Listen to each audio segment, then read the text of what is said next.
Salut à tous, alors dans cette vidéo je vais vous faire une vidéo résumée. Finalement c'est la course à celui qui aura la plus grosse, et en fait les arguments de certaines personnes, a priori c'est quand même la bien-pensance de gauche, tu sais, celle qui te dit qu'il faut pas gaspiller, attention au CO2, etc. Et finalement qui veut aller toujours plus vite parce que c'est ça le progrès. C'est un petit peu comme la 4G ou la 5G, à un moment donné on sait que la 5G est pas forcément utile, et on sait qu'on est en train d'abandonner notamment la 3G, Edge ou autre, et qu'il y a des endroits finalement où on ne capte pas. Je pense qu'on est tous là à ce niveau-là. Donc je vous inviterai à aller voir ma vidéo qui a très peu marché. Malheureusement, le savez, 55 minutes, c'est très long, mais avec les avantages et les inconvénients.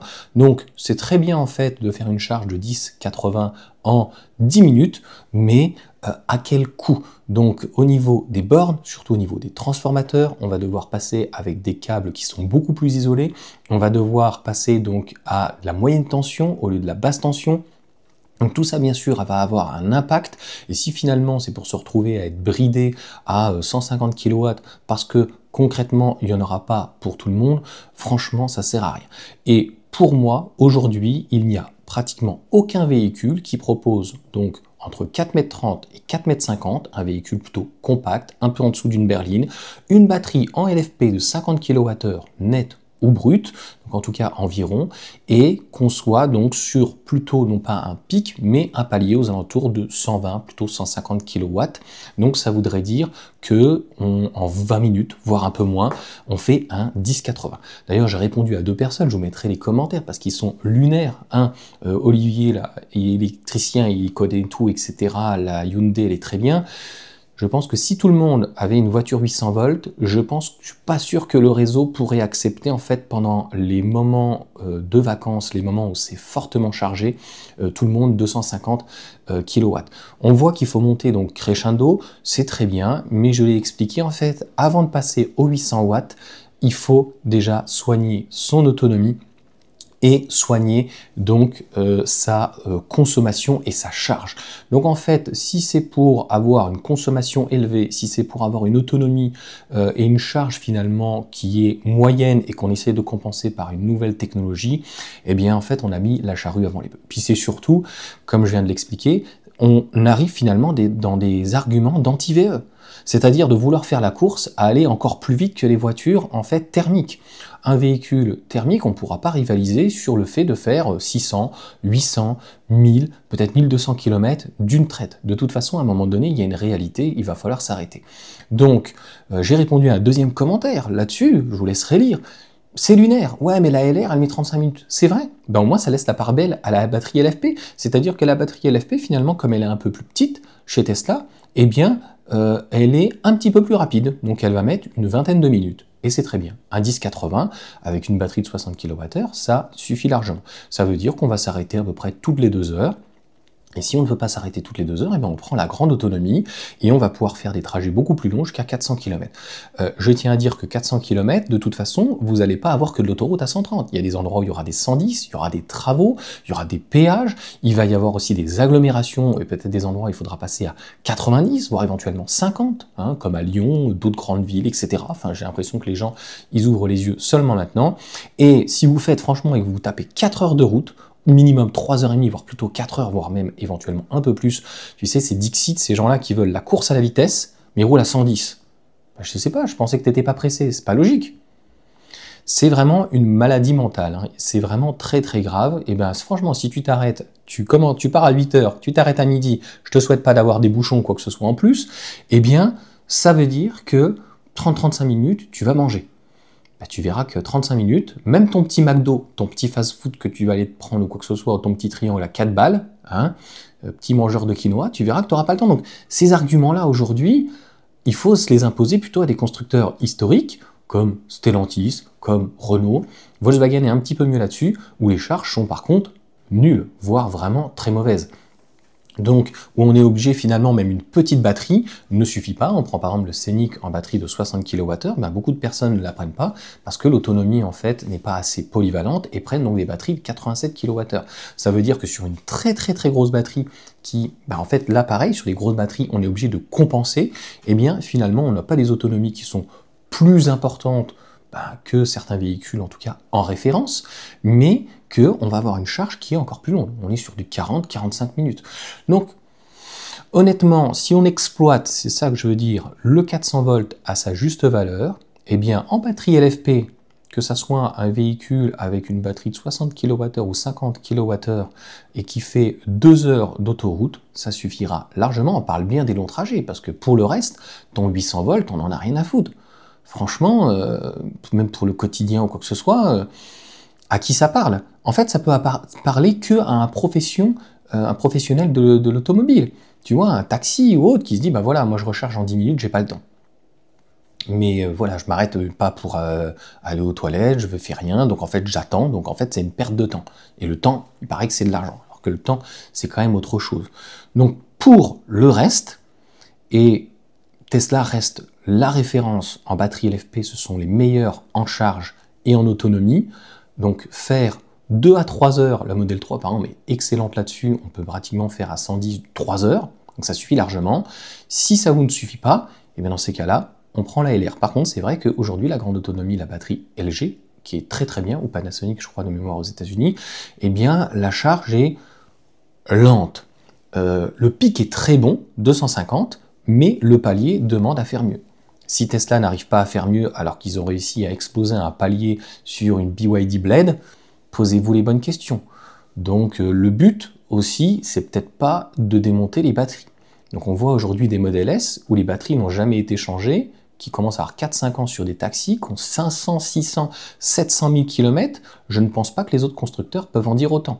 Donc si on veut vendre, et Tesla de plus en plus veut vendre à des professionnels, il va falloir garantir, il va falloir apporter aussi de la sérénité. Voilà, il n'y a pas que Tesla, mais je suis désolé, là-dessus, c'est les meilleurs sur une Model 3 en termes d'efficience, il n'y a pas mieux. Donc après, on ne pourra pas comparer par rapport à Hyundai ou Kia ou autre, puisqu'en fait, ils sont sur du 800 volts. Et encore une fois, si tout le monde était sur 800 volts, bah, même 15 minutes. La BYD du modèle Y, 58 kWh, les gens qui vont faire même pas du 10-80 ou un 20-80, un 20-70, parce qu'ils veulent faire quelque chose de court, ils vont mettre 12 minutes. Tu n'as même pas le temps d'aller pisser, tu n'as même pas le temps d'aller aux toilettes. Qu'est-ce que vous me racontez ? Et sur voilà, des LR, il n'y a absolument aucun problème. Et moi, c'est pour ça que je reste chez Tesla. Tu regardes le nouveau modèle Y, 500 km avec une batterie de 62,5 kWh. Qui fait mieux? Personne. Alors les autres vont dire, ouais, mais 500 km, tu les fais pas. Ben, je peux te dire que si tu roulais à 80, tout le long, eh bien, tu les ferais. Et sur l'autoroute, tu vas faire plutôt 200, 300 km maximum, ce qui est déjà suffisant. Et encore une fois, si tu n'as pas assez, eh bien tu prends la LR, tu vas être plus confortable. Après, tu peux faire des 20-70 sur la LR si tu veux t'arrêter plus court. Et dans ces cas-là, tu vas charger dans ces cas-là plus court. Donc je vois pas en fait où est le problème. Voilà, sans compter tous les sucres et tous les avantages et le fait qu'il n'y ait pas d'entretien ou quoi que ce soit. Donc le but, c'est pas de prôner la marque, mais qui propose mieux. Il y a MG qui est plutôt pas mal, qui est plutôt bien situé. Mais on le voit bien avec une MG, la S5, de mémoire, je crois que c'est une batterie de 50 kWh, 49, 320 km, ça manque un peu d'autonomie. Franchement, il aurait fallu que ça soit 400 km. Donc on voit bien que sur les batteries LFP, eh bien, les Chinois n'arrivent pas à faire mieux que ce que Tesla arrive à faire en termes d'efficience, en termes de charge et en termes donc d'autonomie. C'est tout. Donc à partir du moment où sur le 400 volts, on aura réellement exploité la totalité en fait déjà de cette technologie et de cette tension, on en reparlera éventuellement sur du 800 volts. Mais encore une fois, sur le 800 volts, bah, s'arrêter, en fait avoir une grande autonomie, les gens qui prennent un G6 grande autonomie en 800 volts, quel est l'intérêt? Dites-le moi. Dites-le moi en commentaire. Mais même sur vos Hyundai. Quel est l'intérêt en fait d'avoir une grande autonomie sur une batterie qui fait 80 kWh si tu t'arrêtes tous les 3 heures et que tu t'arrêtes 12 minutes? T'as même pas le temps d'aller pisser et de boire un café. Tu fais quoi donc dans ces cas-là? Tu t'arrêtes pas pour manger à un moment donné quand tu fais un trajet de 8 heures? T'as pas des enfants, une famille? Alors pourquoi tu vas prendre un G6 dans ces cas-là? Enfin moi je suis pas là à donner des leçons, mais à un moment donné, si vous donnez des leçons, moi je vais pouvoir vous en donner. Prends un petit véhicule dans ces cas-là.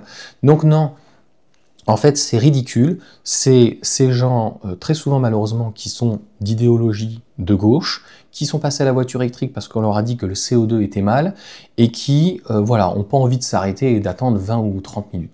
Je l'ai dit, moi, sur ma CATL, il manque un tout petit peu d'autonomie quand on est, entre guillemets, en hiver ou qu'il fait froid, et qu'on a énormément de vent en face. Là, on peut descendre sur un 10, 80, 180 km, c'est un peu léger. Donc là, le nouveau est vraiment très bien, surtout avec un comportement routier qui est revu et des suspensions franchement qui sont beaucoup plus souples, beaucoup plus agréables. Et pour le reste, bah, si franchement ça vous suffit pas, vous prenez une grande autonomie. Et oui, vous allez vous arrêter plus longtemps, on peut pas tout avoir dans la vie. Et franchement, ça me choque pas parce que dans ces cas-là, si tu t'arrêtes tous les 3h30, eh bien, ou 4 heures, ah ben, en fait, à ce moment-là, tu vas aller manger, tu vas aller prendre à 4 heures, tu vas aller profiter, tu vas aller partager.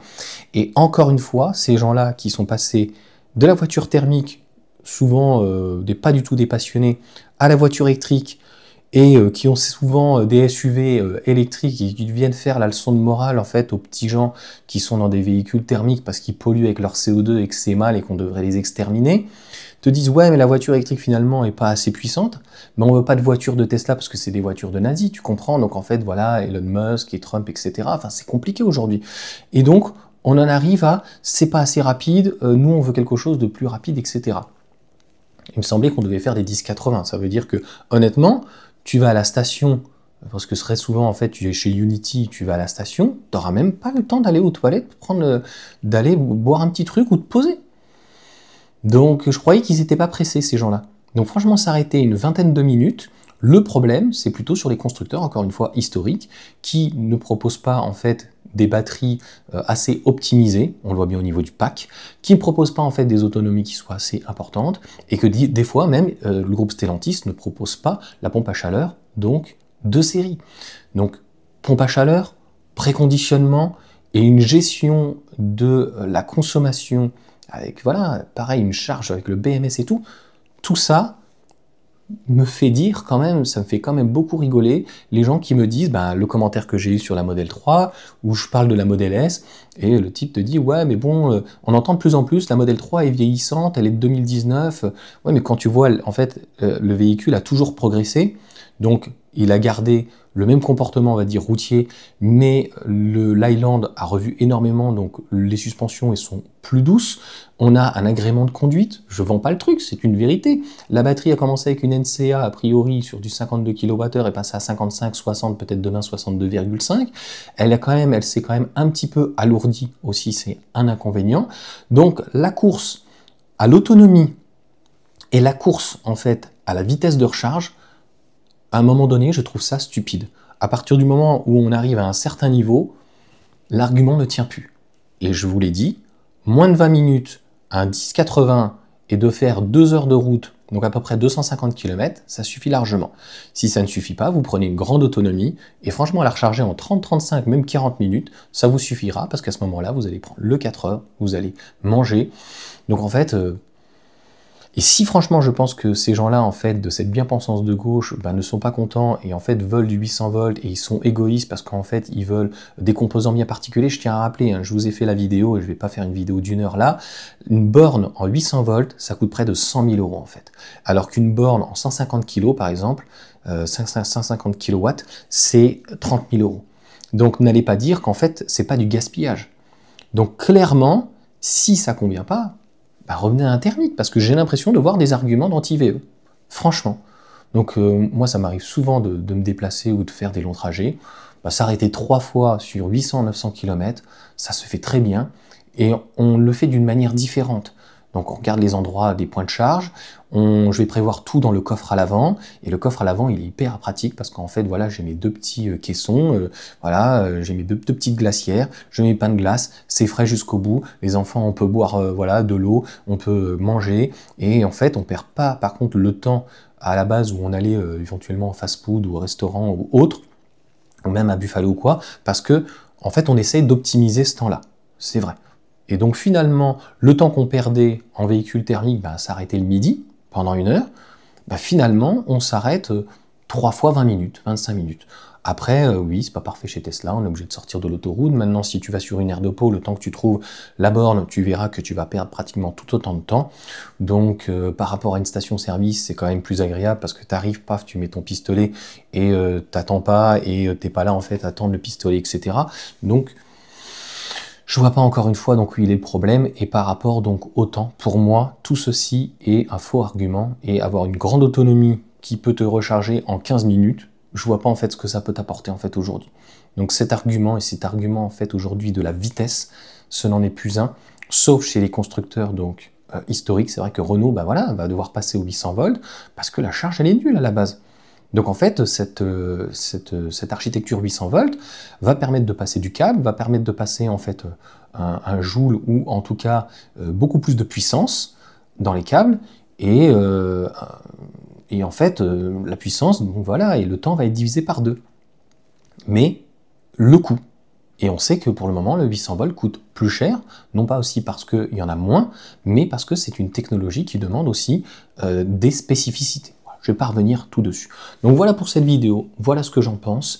Et c'est dommage en fait d'utiliser des arguments, encore une fois c'est très important de comprendre, d'anti-VE. C'est vraiment des arguments, plus d'autonomie, plus rapide en fait sur les bornes, c'est des arguments d'anti-VE. Donc ne rentrons pas en fait dans leur jeu, et 20 minutes, on est très loin de ce qu'ils annoncent.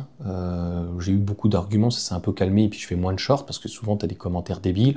Vous mettez 1 heure pour charger, mais vous avez 50 km. Voilà, donc vraiment des arguments fallacieux. Je me répète, 200 km d'autonomie, 250 km à peu près d'autonomie, un 10-80, 2 heures sur l'autoroute, à 130, on s'arrête 20 minutes, ou une grande autonomie qui te fait 3h30 à 4 heures et tu fais 400 km, ça suffit largement à mon sens. Allez, sur ce, ciao à tous.